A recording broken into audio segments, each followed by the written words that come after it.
എനിക്കങ്ങനെ ഒരു കാര്യം ചെയ്യാൻ പറ്റുന്നൊന്നും എനിക്കങ്ങനെ വലിയൊരു കോൺഫിഡൻസ് ഇല്ല. ഇപ്പോഴെന്നല്ല, ഞാനൊരു ചെറിയ പ്രായം തൊട്ടേ ഞാനിത് ശ്രദ്ധിക്കുന്നതാണ്.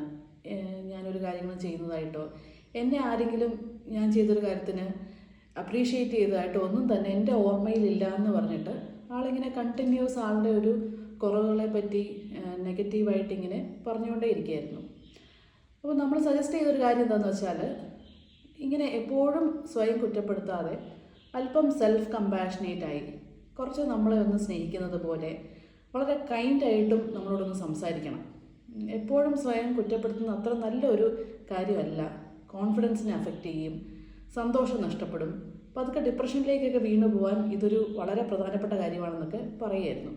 അപ്പോൾ ആൾ പറഞ്ഞു, ഞാൻ എന്നോട് തന്നെ കൈൻഡ് ആവുന്നത്, അല്ലെങ്കിൽ എൻ്റെ മനസ്സ് ഞാൻ എന്നെ മോട്ടിവേറ്റ് ചെയ്യുന്ന പോലെ സംസാരിക്കുന്നതൊക്കെ എങ്ങനെ എന്നെ മാറ്റാൻ പറ്റുക?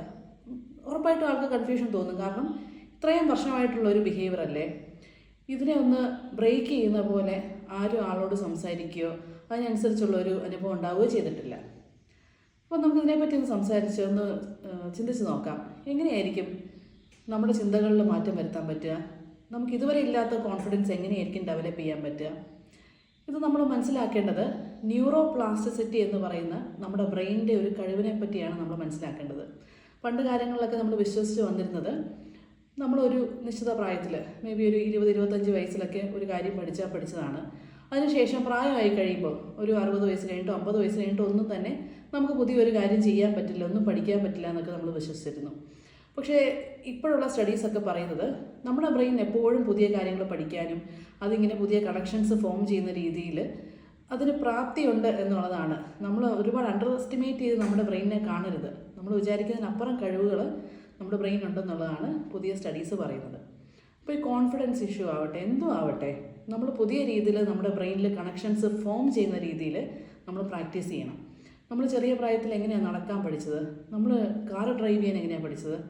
നമ്മൾ സ്ഥിരമായിട്ടുള്ളൊരു പ്രാക്ടീസിലൂടെ നമ്മൾ മോട്ടിവേറ്റഡായി നമ്മളെ തന്നെ പ്രചോദനം കൊടുത്തുകൊണ്ടാണ് നമ്മളിത് പഠിച്ചത് അല്ലേ? അതേപോലെ തന്നെയാണ് ഈ പറഞ്ഞ കാര്യങ്ങളൊക്കെ പഠിക്കുമ്പോൾ നമ്മൾ സെൽഫായിട്ട് ക്രിട്ടിസൈസ് ചെയ്യുകയും എന്നെക്കൊണ്ട് പറ്റുമെന്ന് തോന്നുന്നില്ല എന്നൊക്കെ വിചാരിക്കുകയും ചെയ്തിരുന്നെങ്കിൽ ഇത് നമുക്ക് നടക്കാൻ കഴിയുമായിരുന്നോ എന്നുള്ളതാണ് ക്വസ്റ്റ്യൻ. അപ്പോൾ അതുകൊണ്ട് നമ്മുടെ മനസ്സിൽ റിപ്പീറ്റഡായി നല്ല രീതിയിൽ നമ്മളെ പ്രചോദിപ്പിക്കുന്ന രീതിയിൽ, നമ്മളെ സ്നേഹിക്കുന്ന രീതിയിൽ നമ്മൾ പതുക്കെ സംസാരിച്ച് തുടങ്ങുകയും പുതിയ ബ്രെയിൻ കണക്ഷൻ ബ്രെയിനിൽ ഫോം ചെയ്യണം.